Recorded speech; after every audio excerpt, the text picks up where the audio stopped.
Assalamualaikum everyone. Welcome to our YouTube channel Abira and Nabil and welcome to another video of your relationship guide series. आज का topic is the most requested topic which is problems of living in joint family. तो I know हमारे Pakistani culture में joint family वाली चीज़ है और इसकी वजह से बहुत प्रॉब्लम्स होती हैं शादियों में. So we are going to discuss the problems जो सबसे ज़्यादा होती हैं जॉइंट फैमिली में and our opinion ke is joint family a suitable option or not. So let's just start the video, but before starting the video, you know the drill, do not forget to Like, share and subscribe. yes, let's go. तो joint family system पहली बात तो हमारी society ने बनाया है, हमारे इस्लाम में नहीं है ये. दिस इज समथिंग दैट एक चलती आ रही है चीज़ और लोगों ने उसको अपना वही बना लिया कि ओ भाई this is something that we do, हमारी इज्जत की बात है, हमारी जॉइंट फैमिली होती है, हम सब सिर्फ साथ ही रहते हैं. एंड द थिंग इज कि ये एक चीज़ बहुत सारी प्रॉब्लम्स की वजह बन जाती है. देखो जब किसी कपल की नई नई शादी हुई होती है ना, तो the most I would say the biggest problem they face is उनका अपना रिलेशनशिप नहीं बन पाता. बिकॉज लड़की जब नई नई शादी करके आती है she has a lot to be, मतलब उससे इतनी एक्सपेक्टेशंस होती हैं, उसके ऊपर इतना बर्डन होता है, उसको एक अच्छी बहू बनना है, एक अच्छी देवरानी और वॉट एवर जेठानी जो भी बनना होता है वो बनना है, नंद बनना है. And she have a lot to do. सास ससुर की खिदमत करनी है, घर वालों के साथ सबके साथ अच्छे से रहना है, सबकी चॉइसेस को समझना है. इस सब में वो अपने रिश्ते को नहीं समझ पाती. जो सबसे इम्पोर्टेंट रिश्ता है, शादी दो लोगों के बीच की होती है, हम उसे पूरे खानदान की बनाते हैं. लड़की के ऊपर सारी जिम्मेदारी डाल देते हैं कि बेटा अब तुमने सब देखना है, किचन भी तुमने संभालना है, घर वालों के मूड स्विंग्स भी तुमने देखने हैं और तुमने कुछ कहना नहीं है, बिकॉज जितना सब्र करोगी उतना तुम्हें आगे अजर मिलेगा. ऐसा नहीं होता यार. वो एक इंसान है, वो अपने घर से उठ के आई है जहाँ से बहुत कंफर्ट मिला हुआ था. नाउ यू आर सेइंग कि एडजस्ट तुम्हें ही करना पड़ेगा बिकॉज पूरा ससुराल तुम्हारे हिसाब से एडजस्ट नहीं करेगा. तो I think that is very unfair to her कि उसे एक पूरे ससुराल में लाया जा रहा है उठा के. एक लड़की उस सब में ना वो एक पूरे स्टेप्स पूरे करने में, क्योंकि शुरू से हम लोग को सिखाई ये चीज़ें जाती हैं, वो अपने हस्बैंड को टाइम नहीं दे पाती, अपने हस्बैंड को टेंशन नहीं दे पाती and then their relationship suffers the most. I think that is just not right. देखो रिश्ते होने चाहिए, रिश्ते बहुत ज़रूरी हैं, फैमिली बहुत इंपॉर्टेंट होती है, बट इस तरह आपके रिश्तों की भी वैल्यू कम होती है. When you start living with them 24/7 आपके लिए वो रिश्ते ना बहुत इंपॉर्टेंट रिश्ते नहीं रहते, फिर वो एक नॉर्मल घर बन जाता है.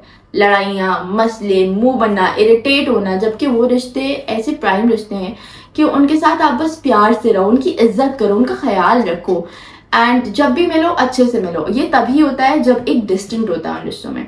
जब आप हर वक्त साथ रह रहे होते हो, वो आपके मसलों में भी बोलते हैं, वो आपकी लड़ाइयों में भी बोलते हैं, वो आपकी चीज़ों में भी बोलते हैं और इस तरह से आप दोनों का अपना रिलेशनशिप बन नहीं पाता. बिकॉज आप दोनों की लड़ाई पूरे घर को पता होती है, एक ही घर में रहते हो ना, एक कमरा है, सबको पता चल रहा होता है, मुंह बना हुआ है, लड़े हुए हैं, रोए हुए हैं. वो लड़ाइयाँ सबको एक्सपोज हो रही होती हैं और आप दोनों को आपस में चीज़ें सॉल्व करने का टाइम नहीं मिलता. बिकॉज हर वक्त कोई ना कोई थर्ड पार्टी होती है उस चीज़ में बोलने के लिए, विच इज़ वेरी अनहेल्दी. आप लोग की शादी का जो प्राइम टाइम होता है ना, वो बिल्कुल स्टार्ट वाला होता है और उसी प्राइम टाइम में आपको चाहिए कि आप अपने रिलेशनशिप पे नज़र रखो, अपने रिलेशनशिप पे काम करो, अपने हस्बैंड के साथ टाइम गुजारो. आप वो सब छोड़ के आप अपने घर में आप सबके साथ अच्छे बिहेव करने लग रहे होते हो, अच्छी बहू बनने की कोशिश कर रहे होती हो, अच्छी देवरानी एक्सेट्रा जो भी रिश्ते हैं ना, आप उस रिश्ते पे ज़्यादा कॉन्सेंट्रेट कर रहे होते हो उस अपने रिश्ते को छोड़ के. और वो चीज़ सबसे ज़्यादा आपको प्रॉब्लम्स में डालती है because you start neglecting your partner, you start neglecting your relationship. और वो निगलेक्टेंस आपको उस टाइम रियलाइज नहीं होती बिकॉज यू नो उस टाइम लड़के को भी होता है कि चलो ठीक है यार हमारा क्या है, बाद में इवेंचुअली सही हो जाएंगे, अभी घर वालों को टाइम देते. लड़की को भी होता है कि यार हमारा क्या है, हमने तो जिंदगी गुजारनी है, अभी घर वालों के सामने अच्छे बन गए ना, उनके सामने एक रेपुटेशन सेट हो गई तो आगे चीज़ें आसान हो जाएंगी. जो चीज़ आप स्टार्ट में क्रिएट करते हो वही चीज़ फिर आगे हमेशा चलती है. स्टार्टिंग में ही अगर आपने अपने रिश्ते को निगलेक्टेंस दे दी है तो वो हमेशा रहेगी. Your words, your presence will not be that important. Starting में जब आप you are always there for your partner, you do things for your partner, जब वो आपकी प्रायोरिटी होता है तो वही हमेशा आगे तक चीज़ें रहती हैं. This is what creates the most problem.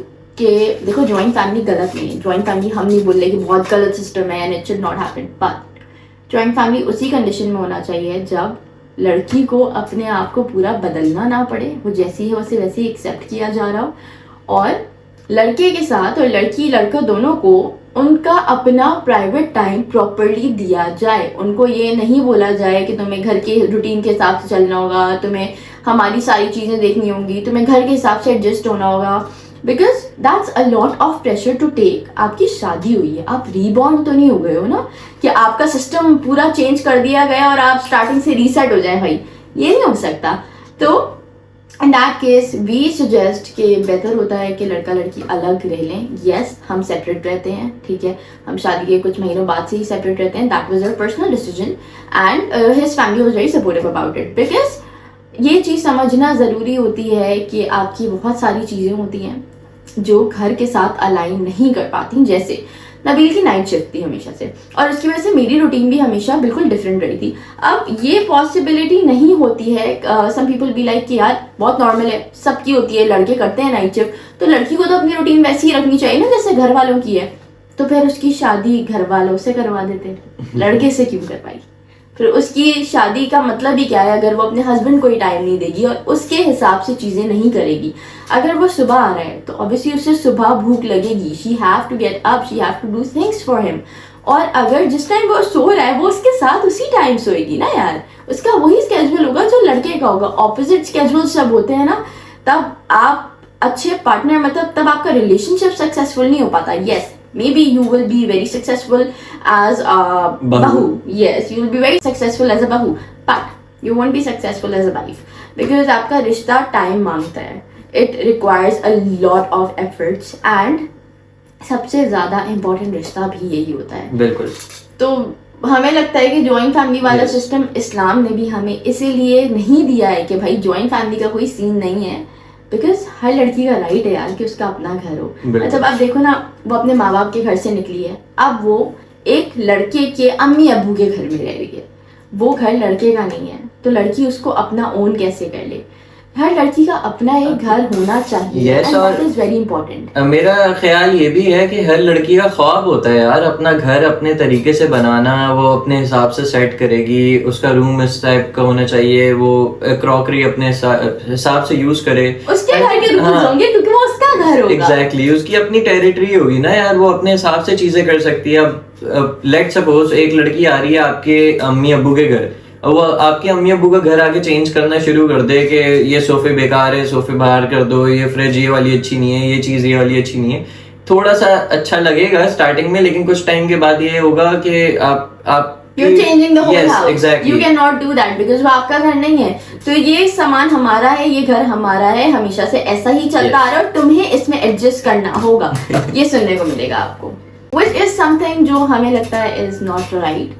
लड़की का अपना घर होता है, उसके अपने रूल्स होते हैं, उसके अपने हिसाब से चीज़ें करती है वो, और वो उसका हक है, उसकी शादी हुई है, उसको अपना घर अपनी स्पेस मिलनी चाहिए, ना कि उसे एक घर से उठा के दूसरे घर में रख दिया जाए और बोल दिया जाए कि वहाँ के पूरे रूल्स एंड रेगुलेशंस फॉलो कर दिए थे, अब यहाँ के पूरे रूल्स एंड रेगुलेशंस फॉलो करो। और एंड में तुम्हें एक चार्ट दे दिया जाएगा जिसमें तुम्हें सारे ए ग्रेड्स मिलेंगे because you are a good बहू, गुड देवरानी, जेठानी, नंद, वट एवर, और you were never a good wife because your husband will always complain. And best part, सब कंप्लेंट्स के बाद भी ना आपको ही कहा जाएगा कि बेटा तुम्हें ही एडजस्ट करना पड़ेगा।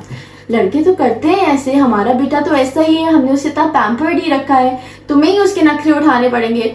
मतलब वो घर वालों के भी नखरे उठाए, वो आपके बेटे के भी नखरे उठाए, एंड इवेंचुअली उसकी अपनी जिंदगी कहाँ है?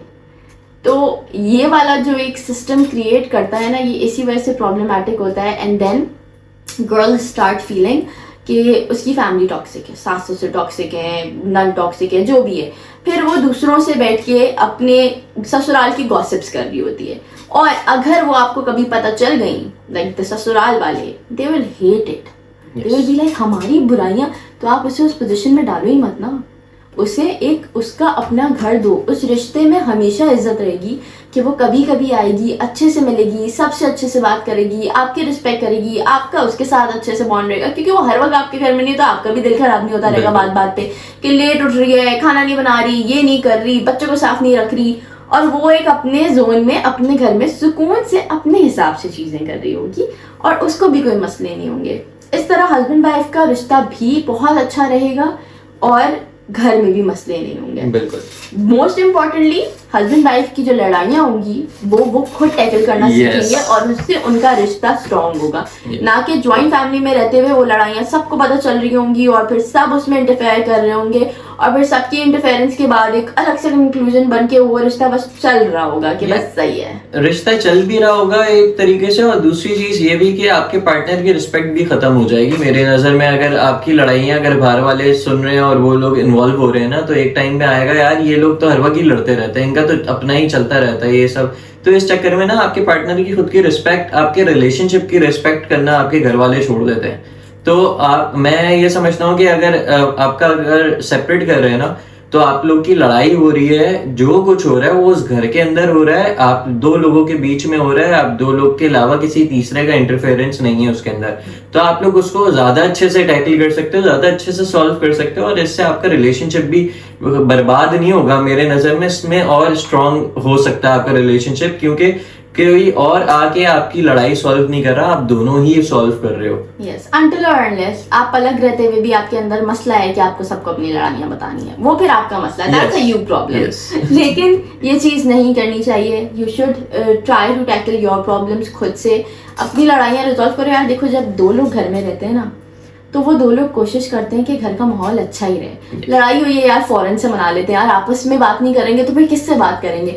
कोई मसला हुआ है, कोई चीज हुई है, गुस्सा कर लिया, चीख लिया, चिल्ला लिया, वापस वहीं ठीक हो गए। बट जब आप 10 लोगों के बीच में रहते हो, आपको ख्याल भी रखना होता है कि हम चिल्ला भी नहीं सकते, हम लड़ भी नहीं सकते खुल के, और आप मूवी बना रहे होते हो और सबको पता भी चल रहे होते हैं, और वो सब चीज़ें आपकी लड़ाइयों में मजीद आग डालते हैं, उसको रिजॉल्व नहीं करते।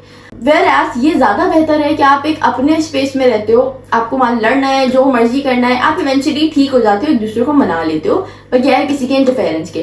पर जब किसी तीसरे की इंटरफेरेंस आती है, आपके दिमाग में 10,000 अलग किस्म के, अलग माइंडसेट के ख्याल आते हैं, क्योंकि आपने उसको अपनी प्रॉब्लम बताई, उसने आपको अपने दिमाग से सॉल्यूशंस दिए, आपने वो सॉल्यूशंस अपने दिमाग के साथ मिक्स किए, वो चीज़ें, और वो इस तरह प्रॉब्लम्स बढ़ती चलती जाती हैं, वो कम नहीं होती। तो इससे बेहतर है अपनी प्रॉब्लम्स, अपने मसले अपने हद तक रखें। उसके लिए सबसे इम्पॉर्टेंट यही है कि आपकी अपनी स्पेस हो, आपका अपना घर हो। You should definitely love your family, you should be with your family. Family बहुत इंपॉर्टेंट होती है हर अप्स एंड डाउन्स में, हर जगह घर वाले ज़रूर काम आते हैं। आपके रिश्ते हैं यार, आपको बहुत प्यार से रहना चाहिए। बट उसी सब रिश्तों के साथ मियाँ बीवी का रिश्ता सबसे ज़रूरी है, और ये चीज़ हमारी सोसाइटी में इस रिश्ते को ऐसा बना दिया है जैसे कोई गर्लफ्रेंड बॉयफ्रेंड का रिश्ता हो। साथ क्यों बैठे रहते हैं, एक दूसरे को खाना क्यों खिलाते हैं हाथ से, एक दूसरे के साथ ही क्यों बैठे रहते हैं, एक दूसरे के साथ ही क्यों चिपके रहना है, एक दूसरे के साथ ही क्यों जाना है, हर बात एक दूसरे को ही क्यों बतानी है। तो ये रिश्ता क्यों है अगर ये सब चीजें नहीं करनी है? तो what was the point of marriage? ये सबसे ज्यादा प्यारा रिश्ता है यार एक हस्बैंड वाइफ का, और इसी रिश्ते को एक टैबू बना के रख दिया है लोगों ने कि आप लोग साथ नहीं बैठ सकते, हाथ नहीं पकड़ सकते फैमिली के बीच में। यार मतलब क्या एक हलाल रिश्ता है, आप मतलब अपनी बेगम का हाथ नहीं पकड़ सकते हो, कैसे, हाउ? यस, और यही चीज़ें अगर आप अपनी अम्मी के लिए, अब्बू के लिए, भाई बहन के लिए करें तो उस प्यार को बहुत अप्रिशिएट किया जाता है। बट हमारी पाकिस्तानी सोसाइटी में अगर वही चीज़ बेगम के लिए की जा रही है, तुम लोग दूर होके बैठो, तुम लोग के बीच में डिस्टेंस होना चाहिए, हमें ये चीज़ें पसंद नहीं है, ये क्या छिछोरपना लगाया हुआ है। छिछोरपना तब होता जब वो इस हलाल रिश्ते में नहीं होते और तब कर रहे होते। Please try to respect the relationship. बहुत प्यारा रिश्ता बनाया है अल्लाह ने, और it's a blessing to have a good partner. But उस रिश्ते को अच्छा बनाने के लिए आपको बहुत एफर्ट्स करने पड़ते हैं। उन एफर्ट्स के लिए आपको साथ बहुत टाइम गुजारना पड़ता है, बहुत सालों की मेहनत के बाद एक अच्छा रिश्ता बनता है। लोगों को सिर्फ ये लगता है कि शादी हो गई, मियाँ बीवी बन गए, बस अब बस सही है ना, इनका रिश्ता तो है ही, इनके रिश्ते में क्या जा रहा है। वो ही रिश्ता सबसे ज़्यादा एफर्ट्स रिक्वायर करता है। आप एक अच्छी बहू बन सकते हो, एक अच्छी नन बन सकते हो, एक अच्छा सब कुछ बन सकते हो। एक एंड में आपको एक सर्टिफिकेट दे दिया जाएगा कि इसने पूरी ज़िंदगी बहुत खिदमत की। But if you were never satisfied with your own relationship, अगर आपका अपने शौहर के साथ ही रिश्ता अच्छा नहीं था, if you guys were not happy and laughing all the time, आपने अपनी ज़िंदगी एक दूसरे के साथ मज़े से नहीं गुजारी, what is the point of all of it?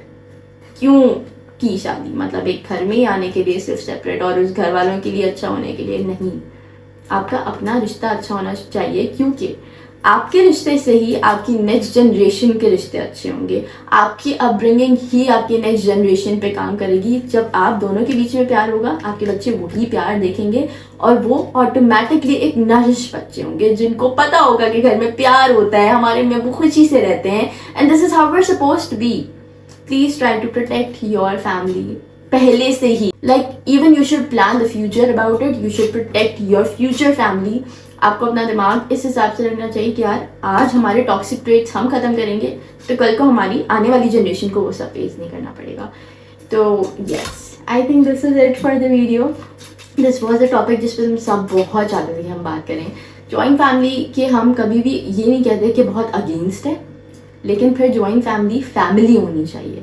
उसको ससुराल बना के अगर एक लड़की को रख दिया जाएगा और उसको सबके हिसाब से एडजस्ट होना होगा, that is very problematic, that is very unfair as well, क्योंकि उसने अपनी पूरी ज़िंदगी एक घर में गुजारी है, वो पूरी ज़िंदगी रीसेट करके तो नहीं गुजार सकती ना। तो एक्सपेक्टेशंस ही गलत हैं। प्यार करो, एक दूसरे से खुश रहो, अच्छे से रहो, एक दूसरे को समझो और एक दूसरे को स्पेस दो। यस, और एक दूसरे के साथ रहो। Yes, I think this is it for the video. If you like it, do not forget to like, share, subscribe. हम इंशाल्लाह किसी और वीडियो में आएंगे with another good topic. I hope you like it. अगर कोई टॉपिक है जिस पर आप लोग चाहते हैं कि हम बात करें, do comment below. We'll definitely do that. Inshallah. And bye bye. Take care of yourself and your partner. Bye bye. Bye bye.